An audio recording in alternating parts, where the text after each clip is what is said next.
And we're live. Here is Kay Newton, the Midlife Stress Buster. Welcome to the Midlife Retreat. Today we're coming from a building site because unfortunately my Wi-Fi is not working at home, so you're going to have to excuse all the noises in the background. Let's just start with taking a nice deep breath in. I don't know who's going to join me today, but take a nice deep breath in. As you do, have a good stretch as well and a good yawn, because we want to get some exercise and energy into our lungs and get some air in there so that we can really concentrate today. I really wanted to make this the final Crowdcast webinar, and not probably the last midlife retreat, but we'll be probably using a different platform next year. Definitely the last one for this year. And what I wanted to do was I wanted to talk a little bit about my experiences walking the Camino de Santiago. For some of you who don't know what that means, let's start there. The Camino de Santiago is a walk across Spain. There's many of them. I walk the Camino Francés of it, which actually starts in France, hence it's called the Camino Francés. Starts in Saint Jean, goes all the way to Santiago de Compostela, and then if you want, you can then walk on to the coast, to the end of the world, to Finisterre. I walked from Pamplona, and Pamplona then on to Santiago. So that was 729 kilometers, which I did over 32 days. And so really what I wanted to talk to you today about was my journey itself internally rather than the physical aspect. So I don't really want to talk about the equipment I used, the places I visited, the amazing people that I met and the teachings that they gave me. But in respect, that's what we're going to talk about. We're going to talk about the inspiration, the learning, the teachings. So I really need to thank them so much for all their input. A lot of it won't be new to you. It's just when you're in such a circumstance where you're taken away from your normal environment and you're given a space to breathe and just to connect to nature, then you realize or make these realizations, and they're probably more expansive in your outlook. So it's really just reflecting on those. So it's great for someone who probably doesn't want to do the Camino themselves, who actually doesn't want to wear the t-shirt but wants to know the points that that I came up with. None of them are in specific order. Many of them are intertwined, and some of them may feel like repetition. But that's where we do our best learning, is in the repetition. So if you've got a pen and paper ready and you want to take notes, please do so. I'm going to download this video and put it onto YouTube and then connect it along with a post in the future. So if you don't catch this now or you want to listen to it again, replay, then you can do so. So firstly, why did I walk the Camino? And this is something that everybody found amusing. It was one of the questions that we all asked each other when we met someone, where are you, and why are you walking the Camino? So my response was I was walking it for tax reasons, which made everybody laugh. But I was really walking it because I could physically walk it. I had the time to walk, and I wanted to utilize that time. And there was no other reason. I didn't walk it because of a spiritual reason. Hi, Michelle's just joined us. Hello to you, my darling. Tell us where you're listening in from. I walked it really because I could walk it, and for no other reason. It wasn't a spiritual journey. It wasn't because I had some part of my life that I needed to refocus on. Maybe looking for a new job or a relationship, or maybe somebody had died or illness myself. It was none of those. It was just that I really just wanted to be in nature and know a little bit more about Spain, the country that I've lived in for 30 years. But yeah, I felt I really didn't know a lot at all. So I've got about 5 or 6 points here to tell you about, and we'll go into them in a little bit more detail. But the first thing I found myself doing as I left Pamplona and headed out into the countryside was grinning like a Cheshire cat, having this great big smile on my face for no reason whatsoever. And this constantly happened to me during the Camino. I would find myself grinning from ear to ear. And so my first realization is that I don't do this enough. I smile and I laugh, but I don't do it for no reason. There's always a reason as an adult that we smile. So smiling for no reason is definitely a healthy pastime, as is singing and dancing. So remember to be the child inside of you and utilize that as much as you can during the day. It's definitely a healthy pastime and something that I'm really considering and working on keeping in my life. Number two is a little bit more serious. Number two was this blame, judgment and criticism of others and of myself. So constantly comparing yourself and all the other emotions that go with it, specifically when you've got somebody walking in front of you. So they may pass you and then you start judging their speed or their shoes they're wearing or the fact they're not carrying a pack. All sorts of criticisms that are going on inside your head, this constant chit chatter. And so it was really looking at where that came from, why I needed to constantly compare with myself, with others, all the emotions that go with it, the anger, the jealousy, the resentment, and keeping up with the Joneses and all sorts of other feelings. And it amplifies because you're not doing anything else. So you're there in this circumstance of walking. There's nothing else to do but walk. So you do find yourself really concentrating and thinking about these emotions. So interestingly enough, going into that is to say that, you know, we talk a lot, especially in coaching, about stepping into other people's shoes, because it's a way of being able to see the world from their point of view. And although we can do this, and I think it's a good thing to do, I think also it's really worth remembering that we can never ever step into another person's shoes 100%. We are all unique individuals, and yet at the same time we're all part of the universe, we're all one. We will never understand why a person does whatever they do, and that's fine, it's great. It's just a realization that is part of who we are. And that led me to when I found myself doing this constant chit chatter in my head and criticizing and comparing myself to others, was to let go. And the way I did that was I used Ho'oponopono. So I would say to myself, you know, like in a chant and a mantra, I'm sorry, I love you, please forgive me, thank you. And that's interesting because it also leads to another thought, you know, this thought of love. Love comes from helping others, and when you're helping others, even if it's just in your thoughts of letting go, it does make them feel awesome too. So that was another realization, you know, no matter what we're doing, providing we're doing it from love, it causes this awesome feeling inside of you and in them as well. Another thing that such a long walk makes you realize when you're getting out of bed every day and walking 20-25 kilometers over 32 days, that you are active enough right now at this moment, because there's nothing else. And you have to use this to its maximum when you're walking. Your body becomes awesome and your mindset becomes awesome. And it's what gets you out of bed in the morning. It's your motivation to get you up and get your feet going that step by step in front of each other. And so with that comes another realization, you know, that you are the only person you're going to spend the rest of your life with. And, you know, you need to accept this and enjoy your own company. That's what the Camino also allows you to do. You don't have to walk with anybody. You can walk on your own. And being in nature and being in your own company can be complete medicine. It's something we don't do regularly during our lives. For a lot of us, there's too much other stuff going on. So taking time out, even if it's just 5 or 10 minutes a day, and taking time to be with yourself and realize just how awesome you are, both physically and mentally, is a great mindset to have. And it definitely gets you moving from one end of the Camino to the other. I think probably 3/4 of the way through the walk, I had an aha moment. I walked past a little area of wood that had been burnt recently, and immediately after that there was a field that had been ploughed and the new seeds were just coming up.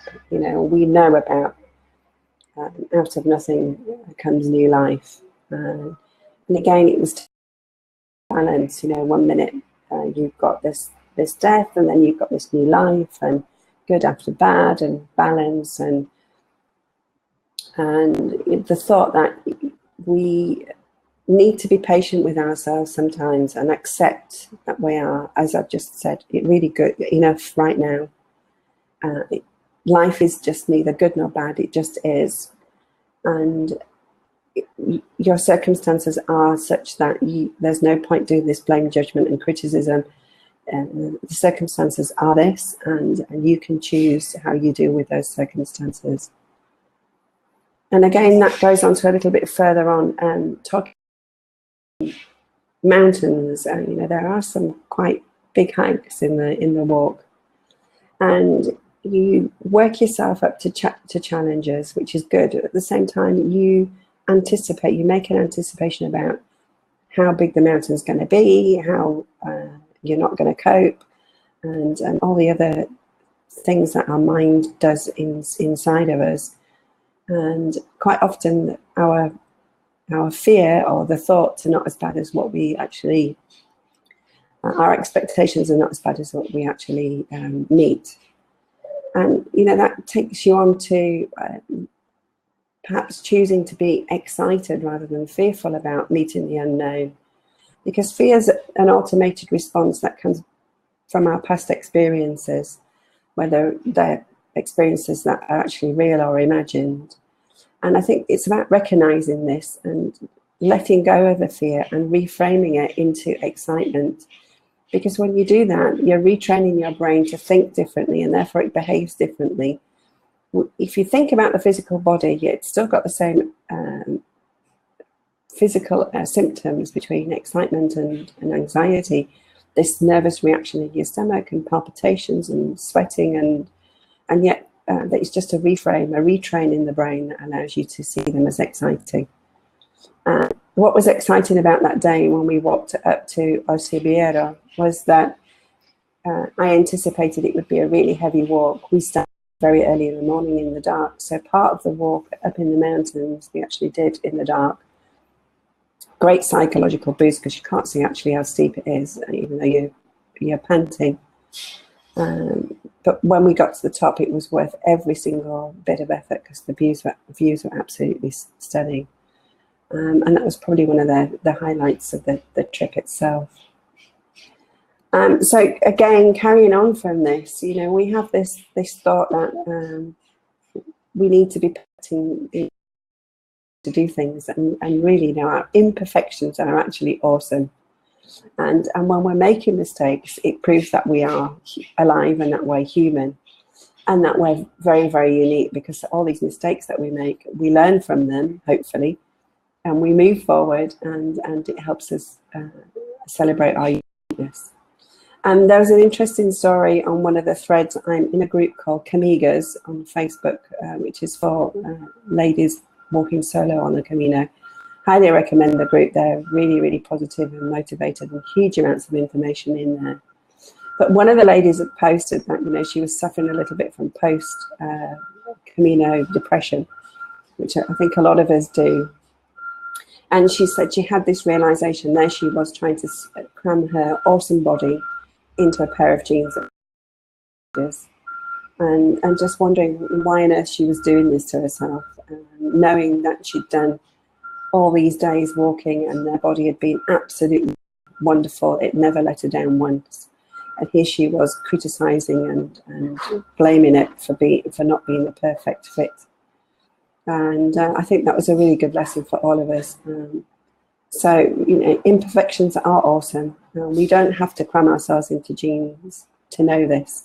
We are unique, and we need to celebrate that. I think we don't celebrate that enough as human beings. Again, something to do with the genes and everything that we've just been talking about is that you will never outperform your own self-image. And I think this for me was interesting because there was a lot of people I saw walking the Camino who felt, maybe for religious purposes or other purposes, that they needed to suffer, they needed to have blisters, they were definitely going to be doomed to fail, they were not enough, and that, you know, if they didn't have shin splints or some other aches or pains, or some other turmoil to deal with, then they weren't actually walking the Camino. And I found this very profound, because it was not my intention. My intention was to go and enjoy the Camino, to walk it and learn a little bit more about Spain, see the beautiful countryside, meet some amazing people. And I had no intentions whatsoever of having a blister, and therefore I never got one. I did have a little bit of problems with my calf muscles, but it never ended up being shin splints. I did go and see a physio in Lyon and had my muscles detangled, and I did suffer some pain in my hips and in my legs, but not enough for me to need to take time off, nor enough to stop the process. And the pain again, and a little bit more detail in a minute. And I think it's good to do that. It's good to realize that you won't outperform your self-image, because what that then allows you to do is to make a choice. What can I get curious about? What is it that I don't want in my life, and therefore what do I do want in my life? And let me begin to focus on that, because if I focus on what I want, that's what I get. And the brain plasticity is such that it will switch your switches for you if you allow it to. So, great things will happen from it if you let it. So, be aware of the reasons why you're doing it, and be aware of your thoughts about the process of doing it. And if they're not positive, then change them to make them into positive in some way or other. And again, a lot of people use the Camino as a space to allow them to let go of stuff that they're holding on to. And these are stories that we've created about whatever it may be, this blame, judgment, and criticism. These are the stories that are creating our reality, and they're just a story. And so if you let go of it, you don't have a story anymore. You can move forward. You can help your brain with its plasticity switch and create great things from it. We think we can control our external forces. We can only control them from internally. So we had probably 2 days of rain and 2 mornings of 0 degrees. We can't control nature, but you can definitely control your mindset about how you deal with those natural forces. So the thought of being able to put on nice lots of layers of clothes and having those handy so that you can walk and not be cold, and again, a jacket. For me, it was also like putting on the positivity in my mindset. Okay, it's going to be a cold morning. I've got nice clothes. I'm going to be comfy and warm, and I'm going to be very happy. Not to go like some people did, oh, it's cold, or oh, it's raining, and it's not very nice. I embrace the weather, whether it's nice and sunny, hot, cold, whatever. And so again, it's a mindset. So I talked a little bit about pain earlier, and how people were amazed me walking with these really terrible blisters and bad shin splints, and not listening to their body and taking time out and saying, okay, my body is telling me to rest, therefore I'm going to spend a couple of days at rest. If you do have pain, you don't ignore it, that you do own it and you deal with it and care for it and don't avoid it, because it's part of your responsibility. So listening to your bodies and your human emotions that we've been talking about them are really important. And yet you've got to remember that you don't need to use them to base your decisions on them, because our emotions are often wrong. We've based them on something that's not happened or has happened to us in the past, or it's just imagined. And therefore it's really good to listen to what's happening inside you. And the Camino allows you this space to do this, to listen and say, okay, I'm feeling this, I'm going to own it. I'm going to release it. But before I do, I just need to feel it. It's part of me. and then you can let go before it kills you. So if that makes sense. I know I've got one listener who's listening in. I don't know if Michelle wants to put something in the comments at the side if she's got any questions. Michelle, you're very welcome to join in and ask, because I seem to have been chattering along now for quite a while. Another big topic for me that came up in the Camino was the topic of simplicity. And I think this is really, really important. You know, you realize this when your backpack weighs 7.5 kilos without water, so about 8.5 kilos with water. That it's really, really important to be simplistic in your attitude towards the Camino. If you take any extra luxuries with you, you will pay for it in a later date, because you have to carry it and it weighs. So simplicity becomes really important, because you can then use it psychologically to train your personal nervous system.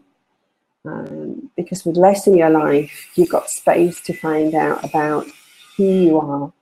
You can listen to that inner voice, as we've talked about before, and you can begin to acknowledge it and train it to function in the way you want it to do. You begin to see your true values, and you can start and live to them and know them. So yeah, the Camino is really good for that. It gives you space to be you, which is great. Interestingly enough, about all your kit that you take with you is that you start to look after things much better. You respect it, which allows you to see how little you actually need in your real life away from the Camino. You know, we all need a roof over our head and food and comfort and love, but physical stuff, we need very little of it. And so you wash your clothing, and you know, you care for it. You sew it up if it's got a little hole in it, but you don't throw it out. You know, you keep going with it. And so for me, coming to live here in Zanzibar, where I moved with a 20-kilo suitcase, to then go and walk on the Camino, where I only had 7 kilos, was a realization that actually I don't really need the 20 kilos in my life. And so, you know, a lot of ditching of physical clutter allows you to have space to ditch a lot of your mental clutter, which gives you simplicity. And simplicity is just an amazing place to be. So, you know, that was a nice insight for me on the Camino. This thought of a simplistic life is a much more fulfilling life. So that was a good thing learned.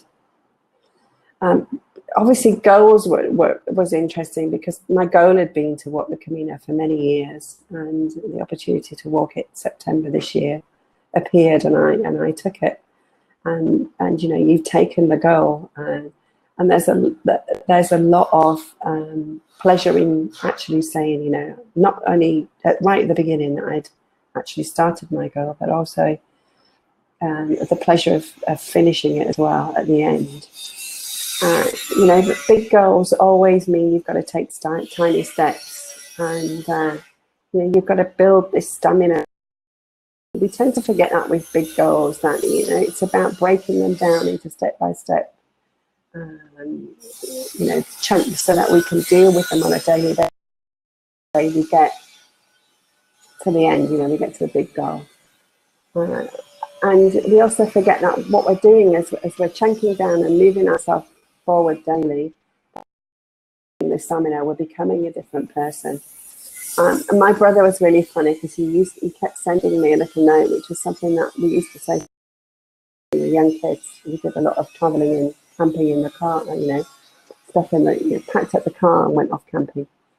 And we would obviously say, "Are we nearly there yet?" And this is an interesting thing, because it made me think, you know, when we have a goal and we're taking the step by steps, you know, we do ask ourselves, are we nearly there yet? And consistency becomes the key. It's not the end goal. It's living today in the now, doing the 20 kilometers and no more each day. And I think that's probably one of the reasons why I didn't get blisters, by the way.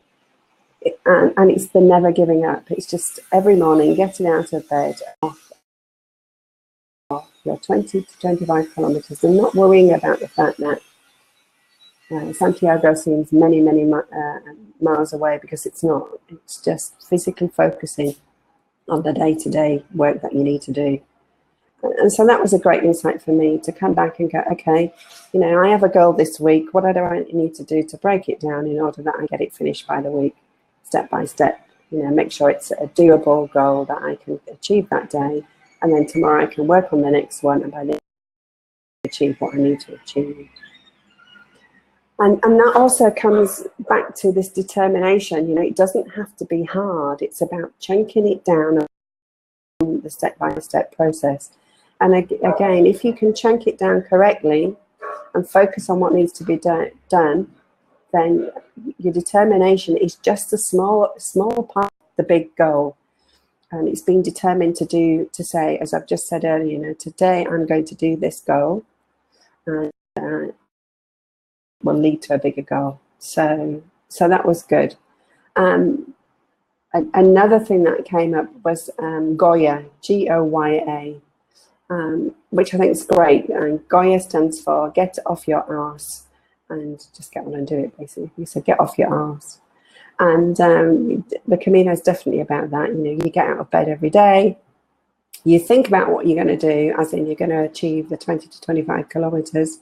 You're probably going to end up somewhere, but you're not quite sure. In my case, some days I booked, some days I didn't, and I preferred to let the Camino guide me. Preferred not to book if I could help it. So you're thinking about what's happening, but you're actually not knowing how you're going to get there. And that's the exciting thing, I think, about the Camino. It helps you realize that. So you make a goal in the morning, and your end goal result is going to be this. But somewhere in between that, you have got to do the steps, you've got to do the work, but you're not quite sure how it's going to happen. And that's the exciting thing. You don't know who you're going to meet, you don't know where you're going to stop for breakfast or lunch, you don't know where you're going to put your head down in the night, you don't know what beautiful scenery you're going to see, and the lovely people you're going to meet along the way. That's all the excitement, that's the stuff that's part of the goal, but it's unknown. And I think that's a really good way of looking at goals as well. Routine definitely gives you space, a pattern to your life, and most of the people who have got, you know, multimillionaires, I'm thinking of Bill Gates, have got some sort of, and it does give you lots of space. And so we had a routine on the Camino, which was eat, sleep, rinse, repeat, and walk, of course. So the eat was getting up and having breakfast and eating during the day, sleeping wherever you were, walking, and then when you got to your destination, washing out your clothes and then repeating it the next day. So what else can I tell you? Okay, so one of the things the Camino, again, coming back to this, having a goal of 20 to 20 kilometers every day, having a goal but not knowing how you're going to get there. That was also important, because it was about not your expectations there was to enjoy the moment, enjoy it every day, not expect to wait for pleasure. You know, this waiting for pleasure, it's not what really life's about. Life's about getting up in the morning and loving what you have right now, this minute. And that can be difficult sometimes. So it's about, again, changing your mindset so that no matter what it is that you can find in your day to be grateful for, and gratitude, and staying in the moment becomes the important part of the Camino. And this was a really good thing to take away from it. And you've got to apologise for all the construction work outside. Unfortunately, I had no Wi-Fi at home today, so I am at a hotel construction site at the minute, so it's really quite noisy here. Another thing was breathing, and we did a little bit of breathing at the beginning. Breathing obviously is very, very important when you're walking, especially when you're walking up mountains. And the really important thing about breathing is that you take the time for your body. And you know, I found counting was really, really useful for me. It's something that I've done probably for a long time in my life without realizing. Really, really good, because I could breathe, take my steps and count, which allowed me to have calm. And then I was able to walk at my pace up a mountain. focus on my feet, focus on the mountain, and focus on the views. Really good excuse to turn your back and catch your breath and look at the views. And then you don't do this worrying about what other people are doing. And most people who, are avid walkers know this, that everybody walks up a mountain at a different pace.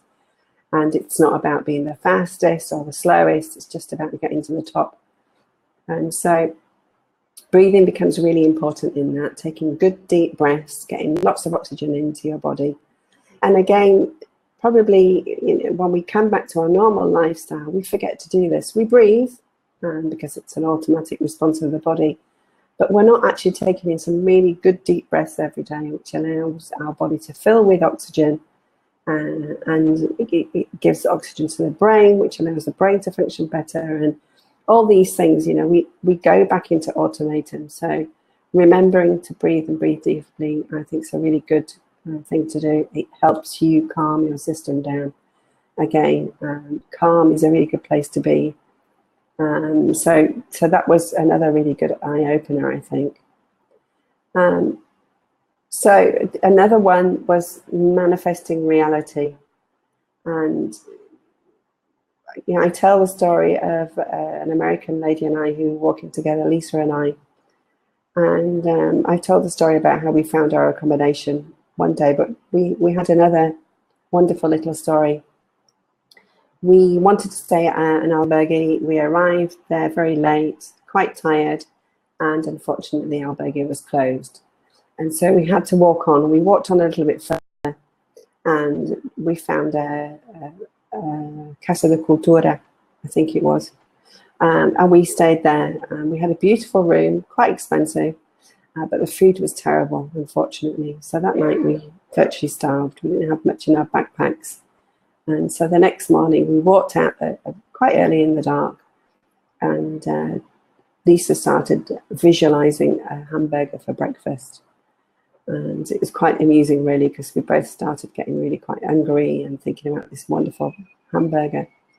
And we came around the corner, saw an albergue, stopped there, and had the most delicious hamburger for breakfast.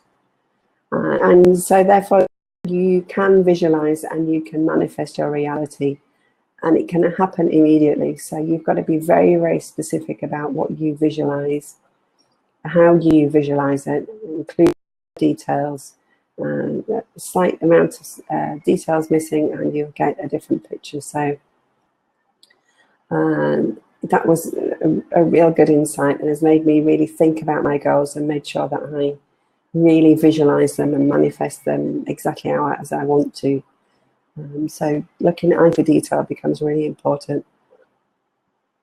Another one was meeting expectations. So, it's another thing that we do. We put ourselves into the future, and we think a lot about maybe the place we're going to stay that night, or what we're going to eat for lunch, or, the view we're going to see, or the people we're going to meet. And one of my expectations was going to be the spirituality of reaching the Cruz de Ferro.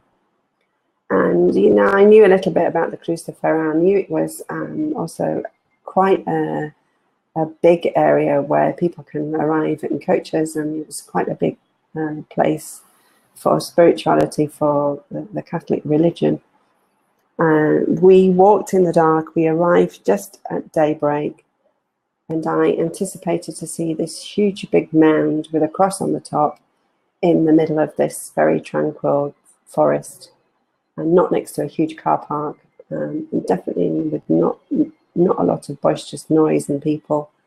And it was quite a letdown for me, to be honest. And again, it's creating an expectation in your mind that you're basing on your history or your knowledge or your thoughts and feelings.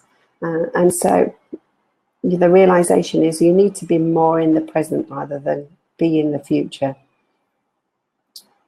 If I hadn't have made this visualization of what my expectations of what the Cruz de Ferro was going to be like, then I would probably have had a much better experience whilst I was there.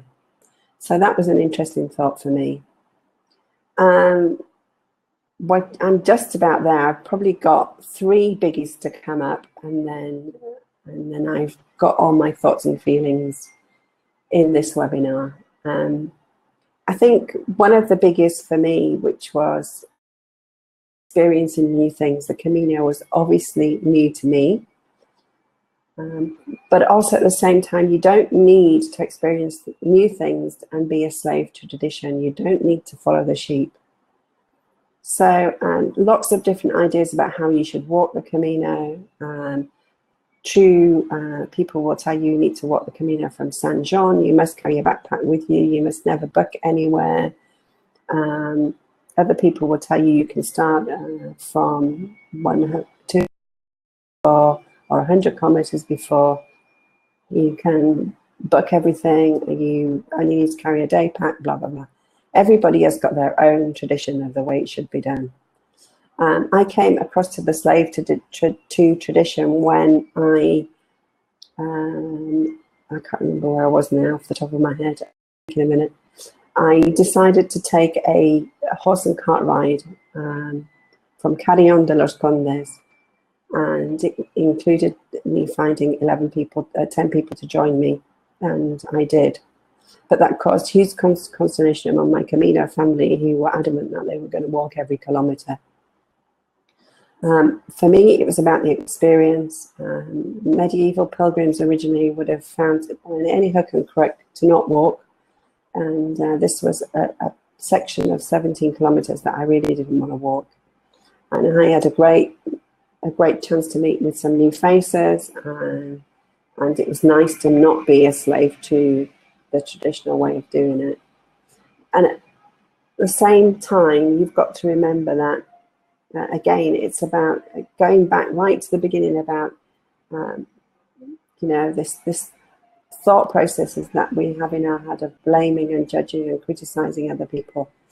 I was criticized for doing that, and I had to let go of that criticism and use the Ho'oponopono. So you can do your traditions in any way, whatever you do, it doesn't mean to say you have to follow what everybody else is doing. I think probably my biggest insight was one day towards the end of the trip when I was walking with Lisa from the States, and I said to her, we've just walked into a painting because the scenery was so stunning. It was a beautiful early morning, and everything was covered in a tinge of red from the sunrise, and it was absolute perfection. But then I realized I wasn't walking into nature. I am actually part of nature. And I think the human race has forgotten that we are not separate from nature, that we are part of the universe, and we're all one. And we need to treat nature much better. We need to treat it as ourselves. And this is something, as you walk in the Camino, you will see. And the Camino for me was quite dirty. And I was surprised at the impact that the human race has had on the Camino, and felt quite disappointed about it as well. We're existing in an amazing space. We have nothing else. We don't have the past. We don't have the future. We have just what we have now, and we need to take care of Mother Nature. And by taking care of Mother Nature, we take care of ourselves, or vice versa. So, taking care of yourself, and asking yourself questions about, how am I impacting the environment? How am I harming the planet? How's my environment harming me? How's the planet harming me? We can literally heal the whole. So by healing yourself, you're healing the planet. By healing the planet, you're healing yourself. So, and we can do that literally by finding the simplicity in amongst the bedlam that we have every day. And I think this was open, big key insight for me, is to ask myself, what is controlling me? What impact am I having on the environment, or is the environment having on me? And what can I do to change it? So that was a huge insight for me. So I think that's it. Michelle, if you've got anything you want to ask, please do so. I'm just going to make a few offers to you now, and this is the last midlife retreat I'm going to be doing here on Crowdcast. And so I'm going to put down here my actual link to Polar Steps, which is an app I used on the Camino to actually log my journey, so you see my day-to-day activity on the Camino itself, where I stopped, who I met, sometimes some of the food I ate. But it's just a daily journal, so that's what we really haven't covered in this webinar, but it's there on Polar Steps if you want it. I'm going to be offering some really good, exciting new things in the new year. And one of them is going to be some really quick, simple, ditching mental or physical baggage, 15-minute weekly sessions to help this heal the whole process. And it'll probably happen over 3 months. You can carry on if you want afterwards. If you want more details on that, all you have to do is contact me, and I'm going to put that up there now. If you aren't already in Midlife Stress Busting on Facebook, then you can find my page here as well. And if you like what you see on the page, you can also come and join in the private chat in the group itself. So I'm going to put that up as well. And then for Christmas, I've got 3 amazing books which have been out on Kindle this year, but I've actually managed to put them into print on demand, so you can actually physically own a copy. I'm still waiting for my own copies to come in. They're that new. They're not very expensive and make extremely good Christmas presents for anybody who wants them. So they're listed here. Clean your home organically, tips and tricks for stress-free downsizing, and the art of midlife stress busting, how to declutter your mind. So they're all there as well. They're on Amazon.com. You can go to that link and it will lead you to wherever you may have your Amazon account. And also this week I wrote a MailChimp newsletter, which has got everything in there that might help you stress bust your Christmas. And so that's also there at the end, the link there. So you can go to that and you can read all about the things that have been going on here. There's a new eShe magazine article coming out for December, probably this week, I think. I'm looking forward to that, and I talk about my alternative Christmas. Thank you so much for being with me on this last Crowdcast, talking about the Camino de Santiago. It's been great to have you live with me today. I'm going to download this, put it onto YouTube, and then put it onto my actual Facebook, my actual web page. So it'll be always there for you to take note of. I hope it's been of use to you. Hope you've got some insights. And I look forward to talking to you in the new year from somewhere else. So with my love from Zanzibar, and apologies for the noise in the background. And I look forward to speaking to you again soon. Take care, everybody. Bye-bye.